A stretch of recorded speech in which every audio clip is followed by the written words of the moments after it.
This is WZRD Chicago 88.3 FM.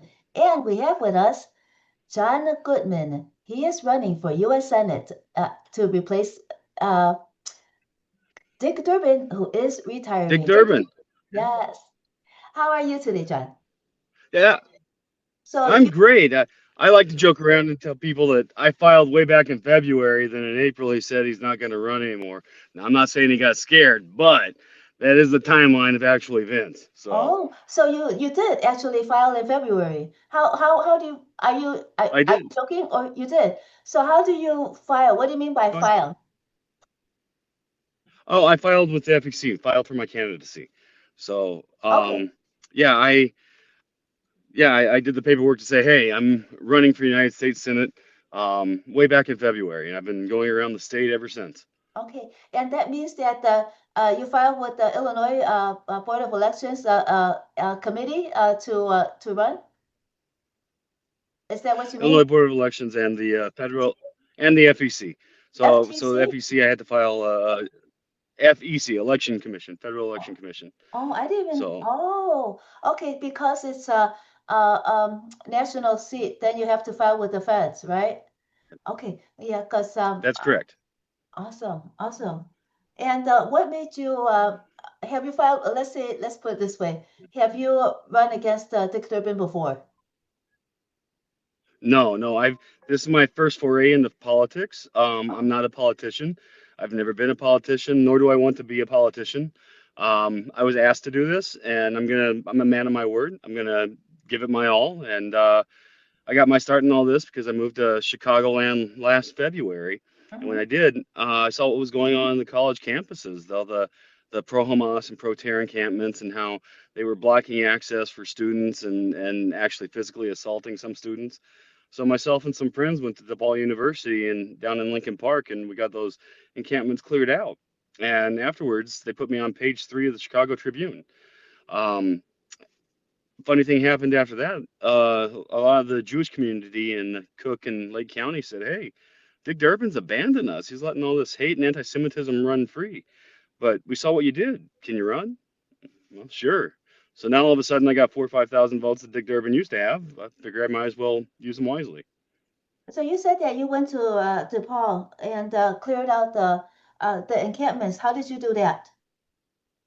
Well, it wasn't exactly "Hey, let's get everyone out of here," but it was a Uh, it was over a course of a couple weeks, but there was protests and counter protests, and we spoke with the administration, and CPD got involved with everything. So it was a long, drawn out process. But um, in the end, yeah, the encampments were deemed not to be expression of free speech and not to be peaceful, and so yeah, it got removed from the campus. So. Oh, so but what was your role? Did you actually was it did you were you a counter protest or how were you able to what were you able to do and what and who were you with if you could tell us that? Oh, sure, sure. Well, it was in its infancy at the time, but I was with the Chicago Jewish Alliance. I was senior leadership with them during that time. Uh, Danny Schwartz is the founder and CEO of that, and um, we had counter protests and we had like side protests that were like to bring joy and peace and stuff. But we also, like I said, we reached out to the administration, said, hey, this is what's going on. I don't know if you guys are aware.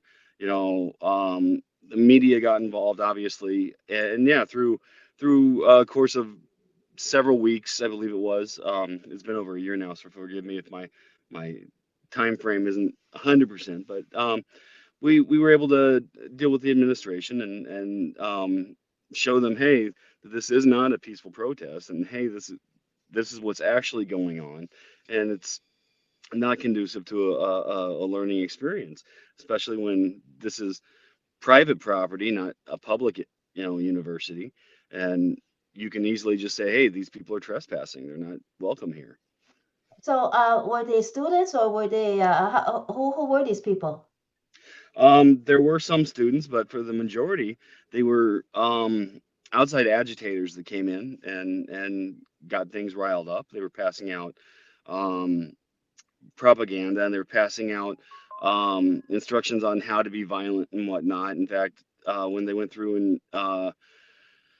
uh, went through the encampments, they found, weapons and guns and stuff like that. And so it was uh, it wasn't exactly a peaceful, protest saying, hey, we don't agree with what Israel's doing. It was literally trying to disrupt and agitate as much as possible, and it did turn violent in a little bit.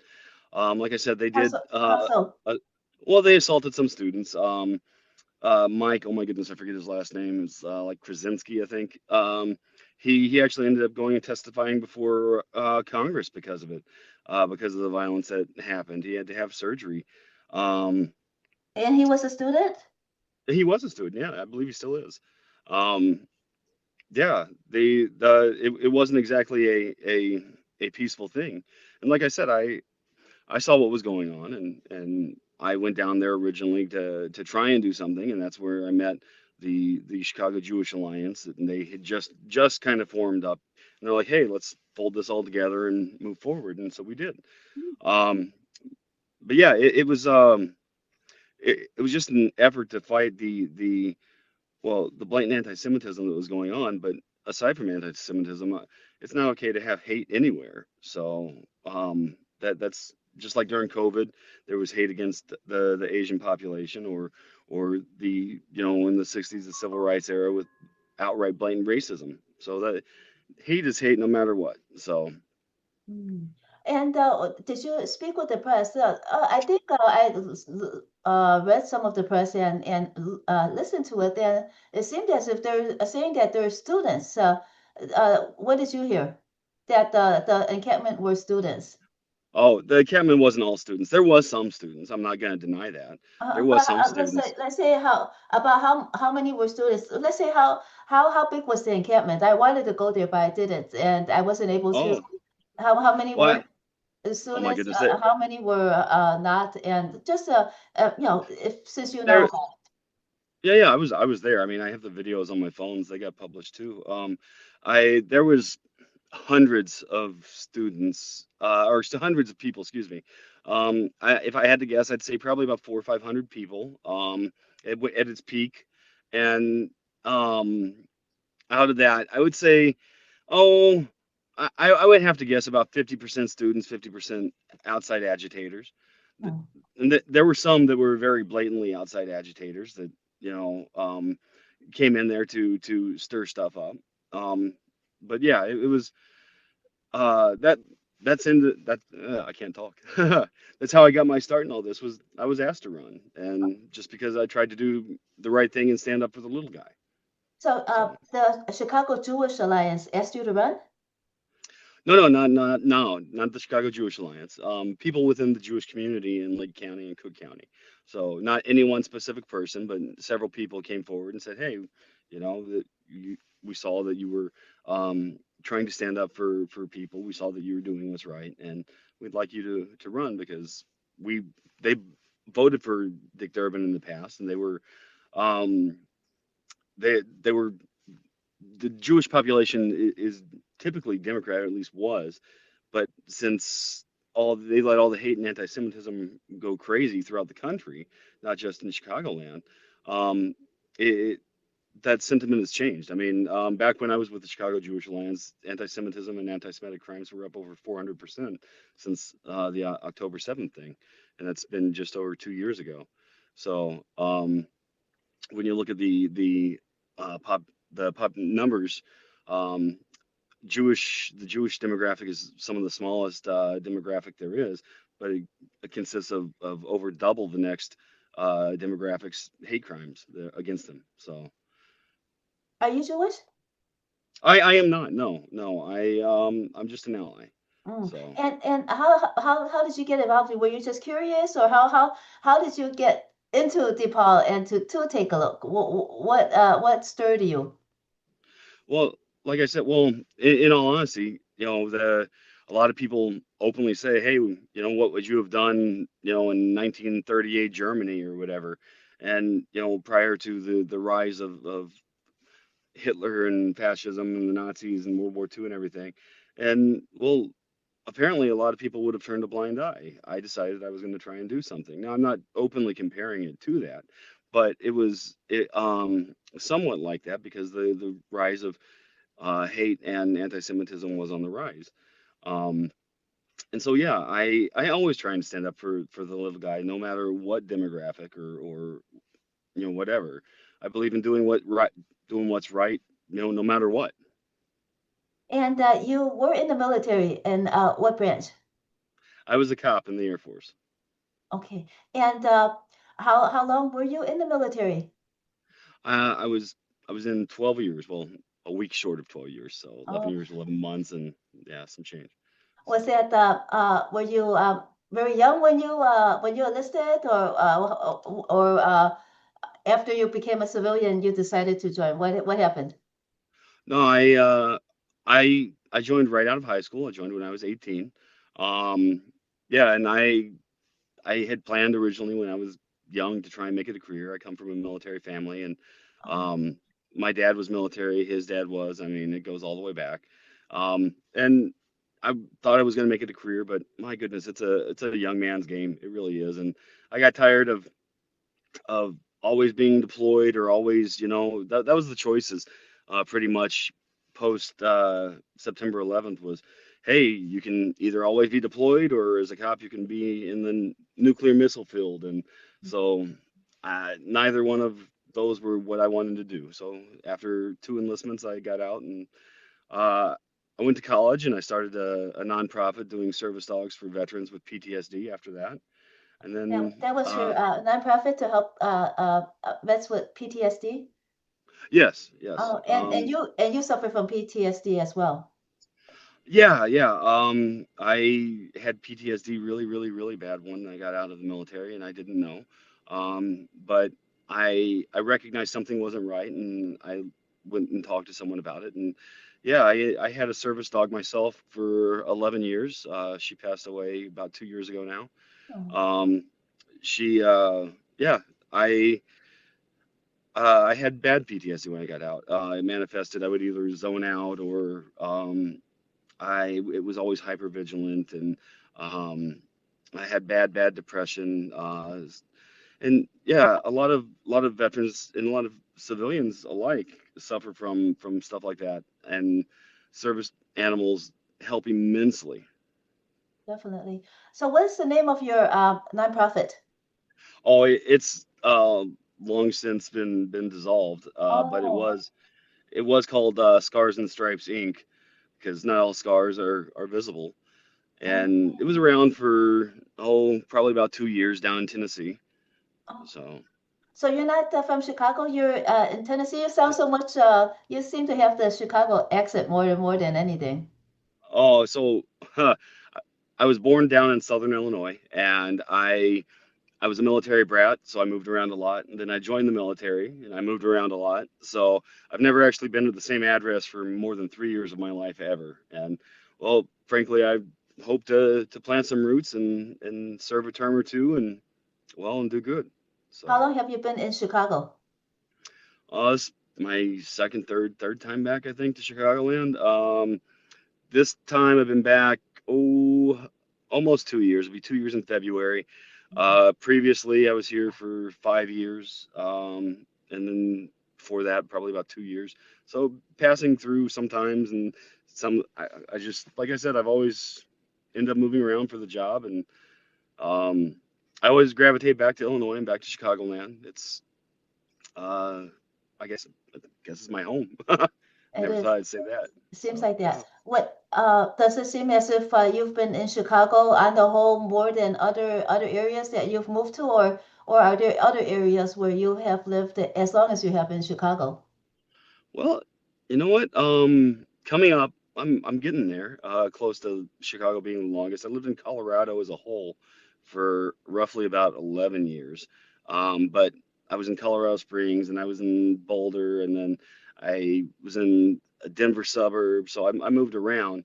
But yeah, Chicagoland is uh, coming up almost, I think next year after will be the longest I've been in a locale for my life. Yeah. So um Yeah, I love Chicagoland. It's a great place, and I understand that south of 80 because I was born down there. My mom lives down there.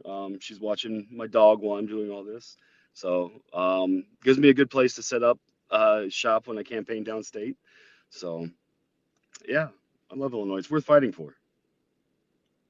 You said that you've helped the little guy. You like helping the little guy. Could you give me some examples of how you help the little guy? Well, I always try and help the little guy, whether it be, through charitable donations or through starting a nonprofit or going and trying to help fight anti-Semitism on the college campus or whatever. I've always had I guess, giving and charitable heart. Everything I've ever done in my life is service centric. So I was in the military, I was a cop, then had a nonprofit, and then I was in hospitality. I was a director of security down at Swiss Hotel Chicago for 4 or 5 years. Um, and that, yeah, everything I've ever done has been of a giving nature. And as a politician, I don't believe you should be a politician. I should believe you should be a public servant. And so I believe that I have it right here, a pin that says "We the People," and I have it tattooed on my arm right here, "We the People." I believe that When did you we get are a that? government of the people. How old were you when you got that tattoo? Oh my goodness, I got it. 2017, 18. Mm. So I would have been about 37, 38. So I've had it for well, about 6, 7 years now. Mm. I and I believe in that. I believe in we the people over we the party. And unfortunately, a lot of politicians vote party lines and are party centric. And I think that you should be a representative of the people. It's great when that aligns with your party's ideals, but you know, our government wasn't set up for parties. It was set up to be a government of the people, by the people, for the people. You mentioned that on your website that politicians often, when they get elected, they serve the special interests. And what kind of special interests are we talking about here? Well, well, there's lots of special interests. I mean, you have the big pharma, or you have the finance, or outside lobbyists, and a lot of people talk about Qatar, or on the flip side of that, Israel or whatever. The people go it seems, at least politicians go and look out for themselves and their pocketbook as opposed to their people. And well, I like to tell people I'm a little bit different. One, someone said, well, why should we vote for you? You're not a career politician. I said, well, that's why. I'm what the founding fathers wanted. I'm someone who wants to go and have a term or two and then go back home to my dogs. I don't have a career of possible corruption behind me, and I want to go and actually serve the people. So, and yeah, so I believe, and if you look at politics as a whole today, you have politicians that have been in office 40, plus years. That's a long time. I don't think they're doing it to serve the public. I think they're doing it to serve themselves because a lot of them seem very, very disconnected. When you decided to run against Dick Durbin, what did those people that wanted you to run say about him? How did he let them down? He let them down because he used to be very pro-Jewish, but in the past, well, especially 2 years, he had gone and been very pro-Palestine and pro. It turned his back to the anti-Semitism and the attacks that were going on. In fact, people had brought it up, or tried to bring it up to local politicians, and it fell on blind ears for the most part. Yeah, they local and state and federal. Um, there wasn't a whole lot of representation that was willing to go out there and stand up unless they were Jewish. And unfortunately, a lot of that was you had Brad Schneider, a Democrat out of the ninth. You had what's her name? Uh, Shoot, I forget what ward she's And in. Schakowsky? Silverman. Oh, She okay. showed up. No, not Jan Schakowsky. I never saw her out there once. Um, and there's not a whole lot of Republican voices out here. And that's another thing is, I mean, if you look at the counties, 92% of the counties are red counties. We need someone statewide to help, represent those red voices. Uh, the state's split pretty 50-50, and a lot of people don't realize that Cook County in itself is the most populous county in America, but it's got the most registered Republicans in America, and it counts for 42% of the vote in Illinois. So those the state really is split between Chicago and the collar counties and the rest of Illinois, and I think there's a lot more red in Chicago and the collar counties than people realize. People just need to actually show up to vote. And a lot of people are tired nowadays. They're tired of the taxes. They're tired of the nanny state telling them what they can and cannot do. They're tired of a lot of what's going on. And I think they want someone real. I think they want someone who's not a politician, someone who can relate to them, to show up and speak for them, because I've been in their shoes. I hate to say it, but I mean, I'm not trying to poke at JB Pritzker, but he came out, it came out that he spent $1.4 million dollars, or he won $1.4 million dollars gambling last year. I mean, my goodness, I've never seen $1.4 million dollars in my life, at least less won it. So how much did he lose? How much did he spend to get there? And how can he relate to the people? I'm sorry, I don't think that he can. Dick Durbin. I go on the south side and I talk to people. I talk to people on the west side, and I'm like, has Dick Durbin ever come down here? They're like, no. Why would he come down here? Well, I want to go and actually want to talk to people. I want to hear from people, and I think a lot of people feel unheard. Do So, they tell you that they try to contact him and he doesn't respond? Do you get stories about that, or just that he doesn't show up to where they live? well, I've heard stories that he doesn't respond, or his responses are very um, like form emails, or quick responses that are not that don't really address any of the issues. Now, I haven't personally reached out to him, so I can't say. That's all hearsay from other people. But I've heard that he's been hasn't been the well, hasn't really represented the people that reach out to him very fair. So, and that's what I've been told from people. So. What about the Republicans? Were there any Republicans, past Republicans in this state that you would say serve the people well? And then, if so, who? And how did they serve the people well if they did? Well, I mean, Mary Miller, she's a great federal politician. I love Mary Miller. Down where my mom lives, CB Davismeyer, he's a good one. I know him. There are some good Republican politicians that And, actually go ahead. uh, they actually go and interact and communicate and are there for their people and represent them. Um, and I'm sure there's Democrat ones alike that are like that. I'm not trying to knock it and say it's one-sided. But I will honestly say I have less interaction with the Democratic side than I do than Republican side, and I think that's just because, well, I'm a Republican. So living in other states, I've reached out to my congressmen and senators before, and they've been Democrat, and they did help me. So I'm not trying to say, hey, it's one-sided, but I will say that some of the people in office, from what others have perceived and told me, um, are, they get the feeling that they don't care. So, You seem to hear, or and your past experiences that the elected officials in Illinois, the Democrats, do not help their constituents as well as your experience in other states with well, Democrats. well, from what others have said, like I said, I haven't reached out to my congressman is Right. Quigley, and then my senator is obviously Durbin and Duckworth, and I haven't personally reached out to either of them, but I've talked to other people who have, and they they all seem to have a similar story. So, like I said, I can't vouch for it. I can't say, hey, the same things happened to me, but I can't say that that's what I have been told. So, but again, it may be their experience. I prefer to think that um, I try and respond to everyone, and I try and actually care. I give my phone number out everywhere I go. I gave it out on NPR. I tell people What? call me.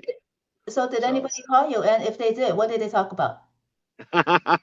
some people call me. I have some people call me that are kind of out there, and some people call and just actually generally genuinely want to talk. I let everyone know that text is the easiest way to get a hold of me, but if you call, I will call you back when I have time. Obviously, you know, I'm supposed to be at an event right now. Or I'm doing an interview. I'm really busy, but when I get time, I go through and I see my missed calls and I check my voicemails and I actually try to interact and call back. What do people talk about? My goodness. It ranges from the bizarre to policies and where they stand or where they ask where I stand or how you know one of the most common questions nowadays is where would you take money from or the ICE stuff. How do you feel about ICE or the National Guard or the shutdown? That's another one. How do you feel about the shutdown? Um, and that one's actually been really common this last week. Um, so yeah, I get all sorts of um, phone calls. The tech people who text generally are just more informative than wanting interaction. People who text me will be like, "Hey, I heard this. You might want to check it out," or "Hey, there's an event here," or something. But people who call actually want to interact, and I wish I had more time to dedicate. Hey, I'm calling everyone, but I try and get back to everyone within 2 or 3 days. Um, People who call me. So, um, you obviously have my number. You called my number. It's 312-522-9386.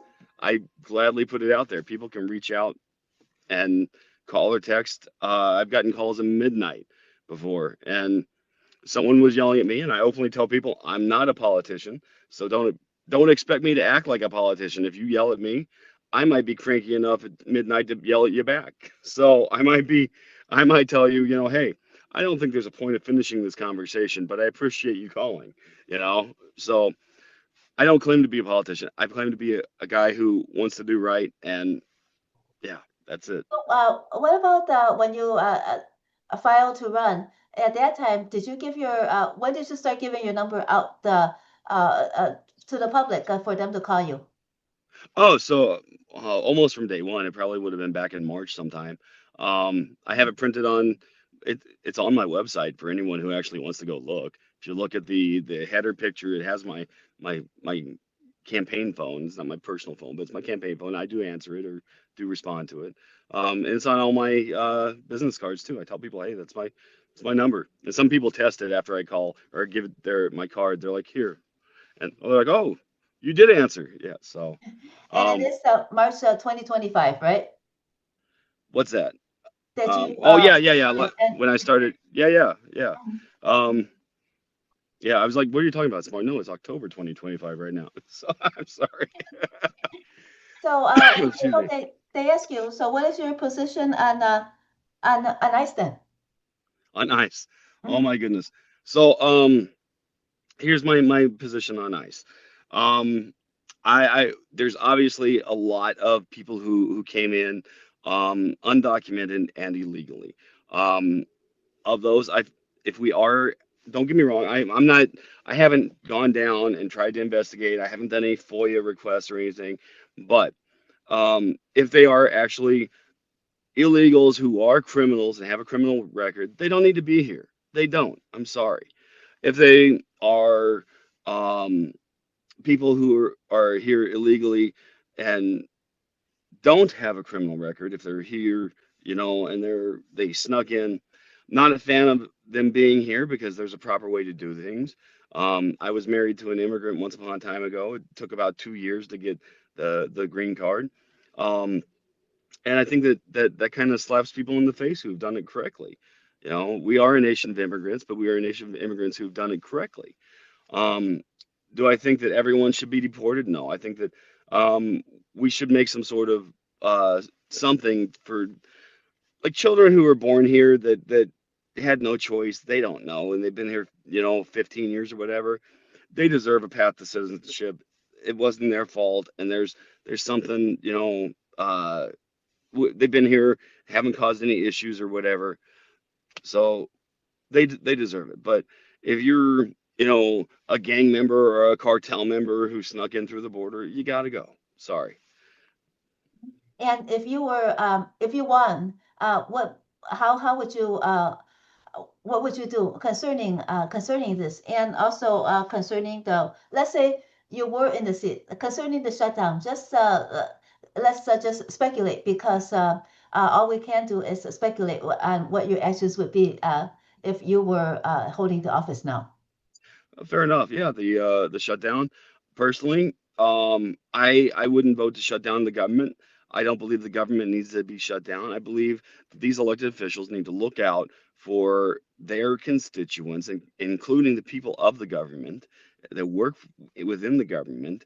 And I think that they need to go and uh, come and sit down to the table, and the things that they can't agree on, okay, cut that out of the bill, pass what you can, and then come back and hash out the other stuff. You can always amend stuff. You can always add addendums or whatever. So they could keep the government open. It's just people throwing a temper tantrum over whatever it may be. It might be the cost of coffee. It's not, but whatever it may be, they people need to come together, grow up, and realize that this country, they need to put this country first, their people first, and they need to keep the government open. So we're the largest shutdown of in history, if I recall correctly. And that I believe the previous longest one was under Clinton, if I remember. But either way, and that would have been Newt Gingrich, I believe, in the Speaker of the House then.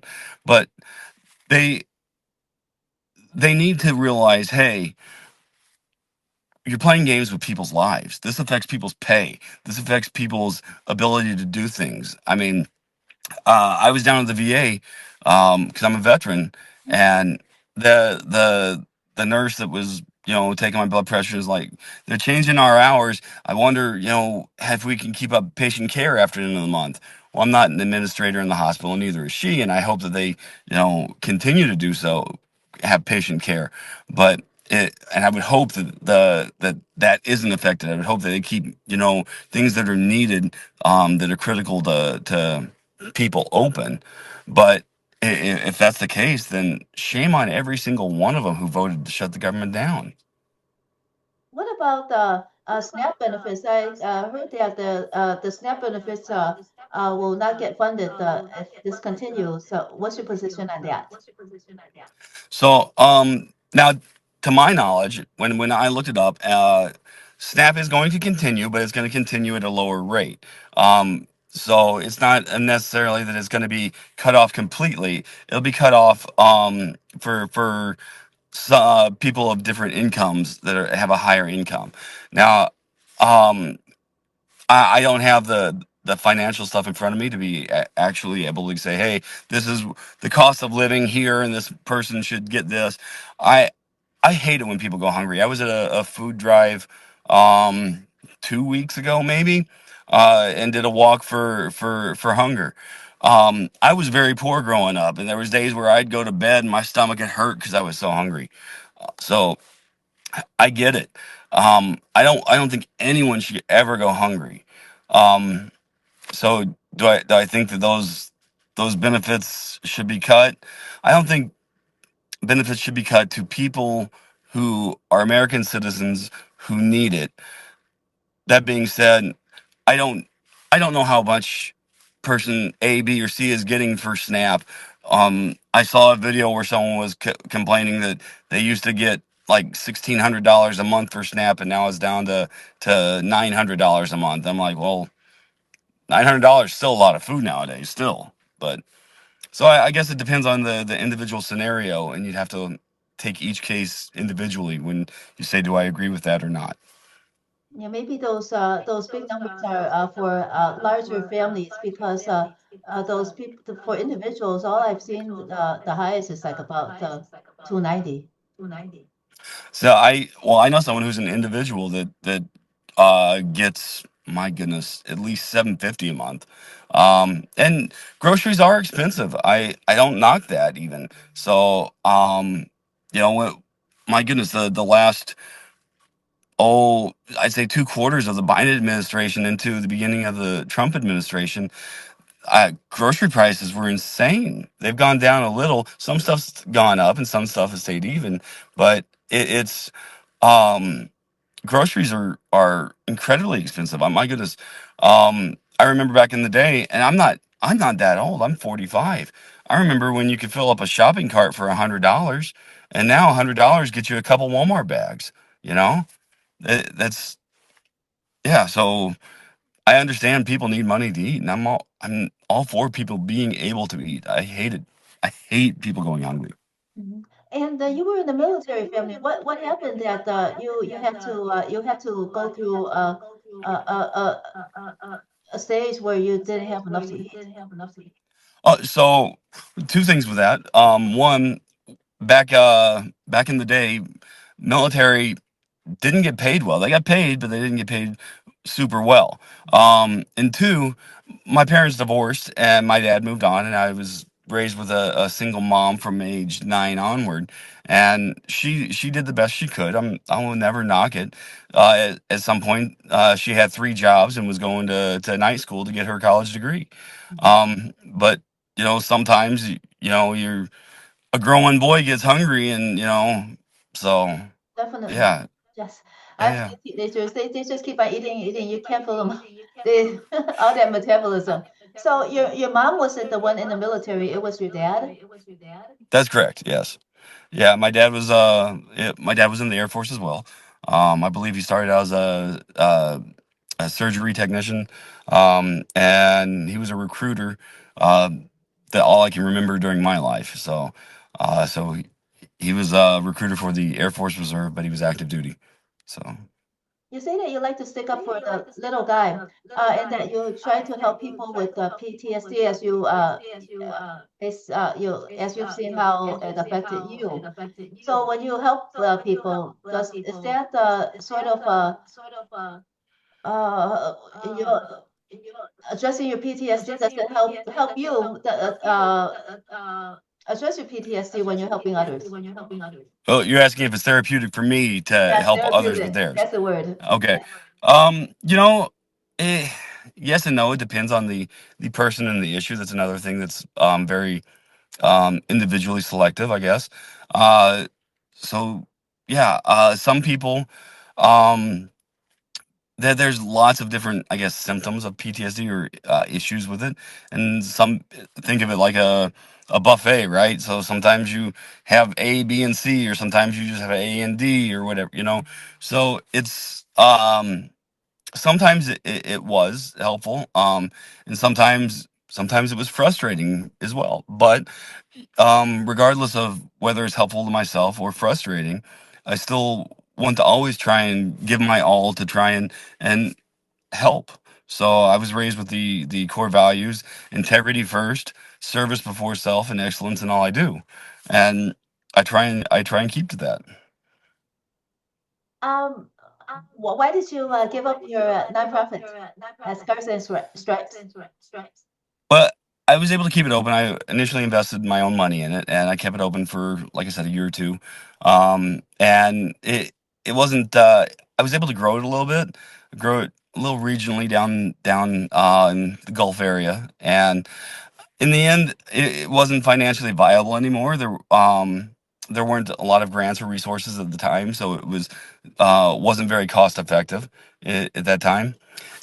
I wish it would have continued on. I loved helping vets, but um, I'll gladly help in other ways wherever I can.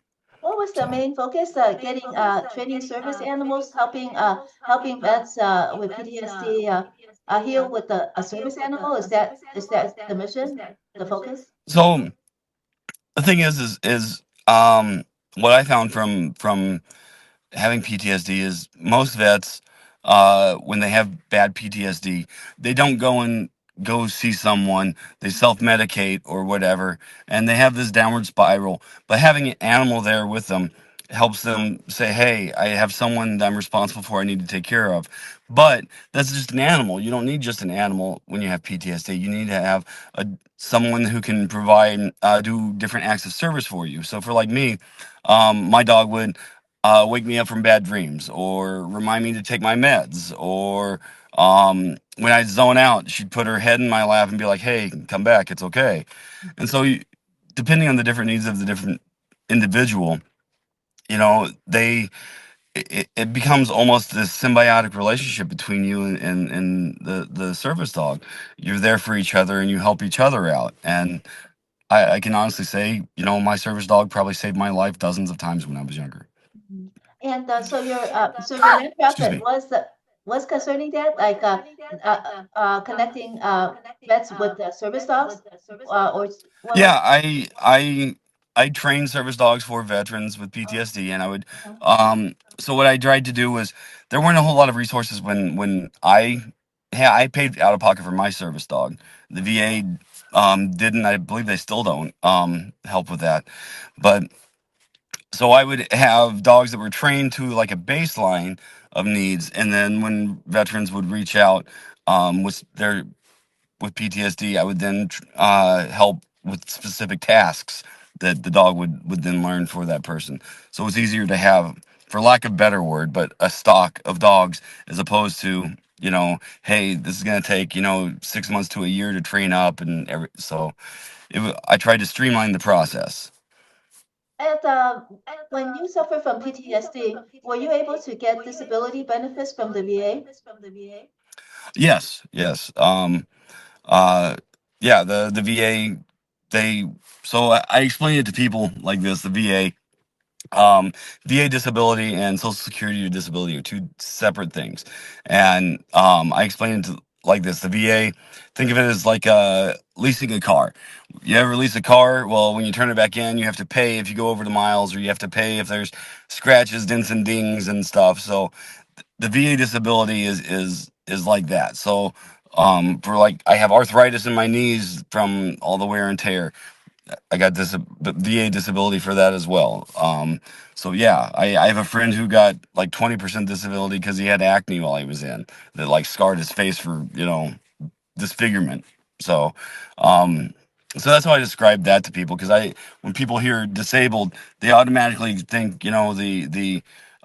or receiving disability or whatever. They automatically think the Lieutenant Dan from Forrest Gump or whatever, and there's lots of veterans who walk around with disability and or are even considered 100% disabled with the VA that you wouldn't know unless they opened up to you about it.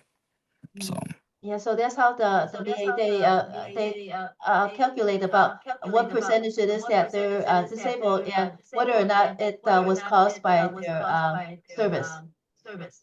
yeah, it has to be service connected. Mhm. Yes. So it just can't be random willy nilly stuff. Yeah. Mhm. And is it on the onus on the person on the veteran, or is it on the VA to prove that it was service related?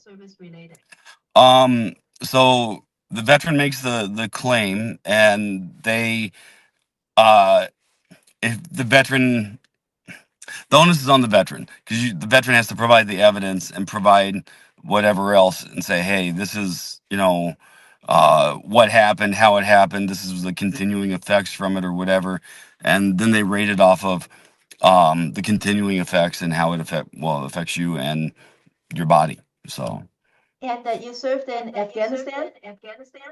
I did. Yes, I was in Kandahar, Afghanistan for a good portion of 2007. Okay. So you weren't there when at the end there when they had to evacuate. No, no, they weren't. I really do believe that that was one of the worst military blunders that I've seen during my lifetime. Um, I hate that we left, and here's why. I'm not a fan of ongoing wars. I don't believe that we need to be in ongoing wars. However, we learned after World War One that we need to stabilize the area and build the infrastructure up. And if we don't, it creates a power vacuum, and that's how we got Hitler. And so we didn't complete that process in Afghanistan.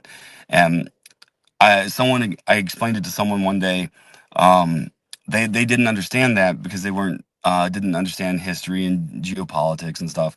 I said, well, think of it like this: if if you were getting your hair cut and colored, right, and about halfway through, the stylist was like, "All right, I'm leaving. You wouldn't be too happy with the stylist, would you?" And they're like, "No." I said the same thing. If you don't sit there and stabilize the area and build the infrastructure up and whatnot, and you just pull out, those people aren't going to like you very much, and stuff's going to just be a mess. And just like a half cut in color, that's what we did to Afghanistan. So, I'm sure that people will want to know too. Besides the military, what other day jobs did you hold that helped you prepare for now your run that influenced you? well, so like I said, I was a cop in the military. So law enforcement, security, and then I had the nonprofit.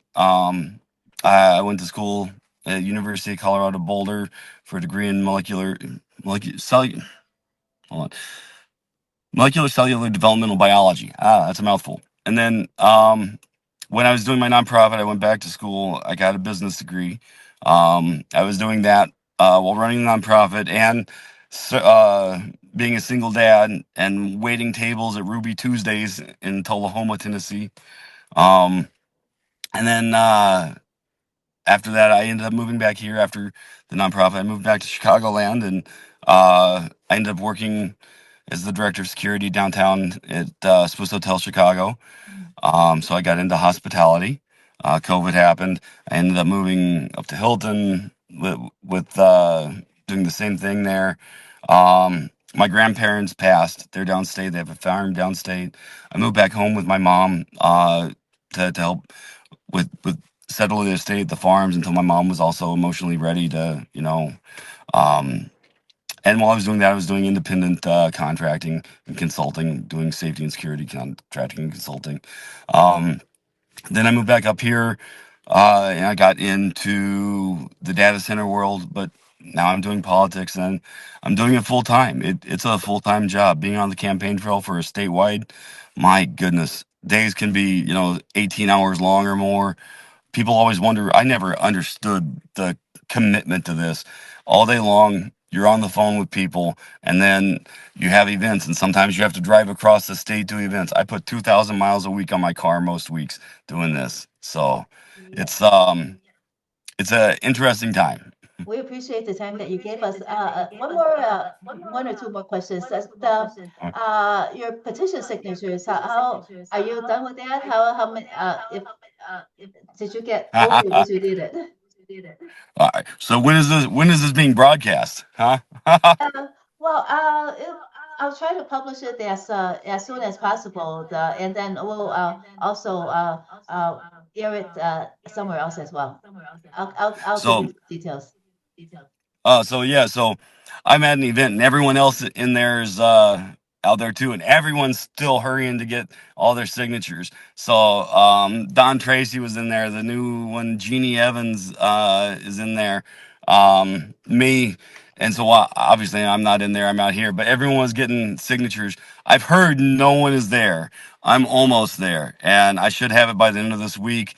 And I want to be in line down there on the 27th. I'm going to get down there about 6 in the morning in Springfield and wait in line.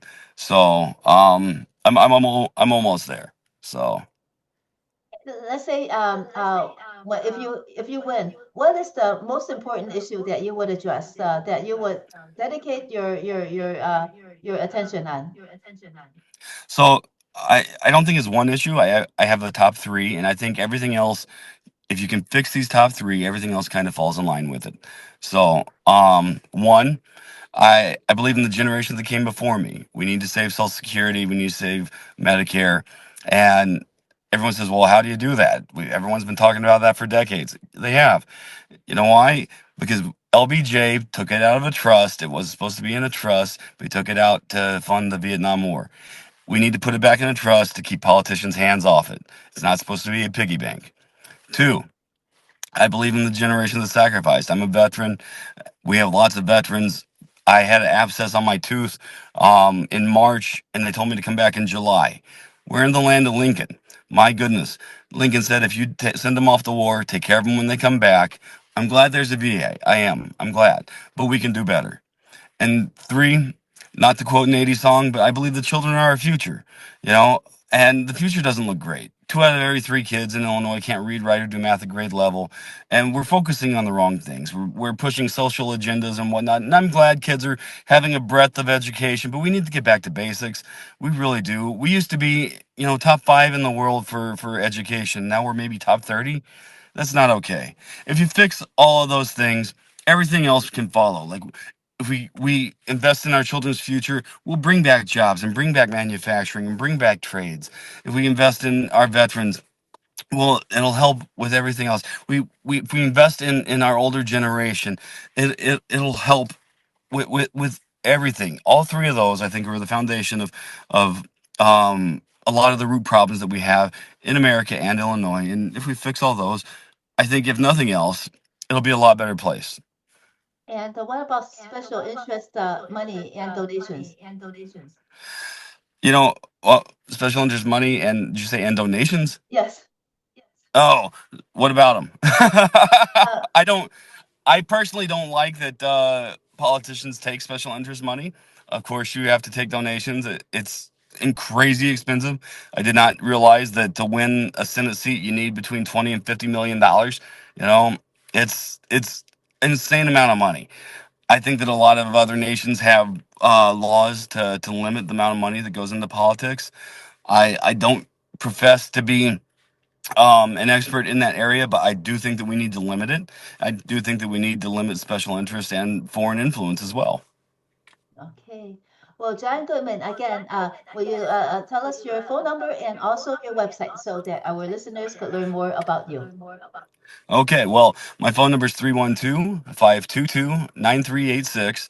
Um, my website and all my social media, Goodman for Illinois, all spelled out, .com.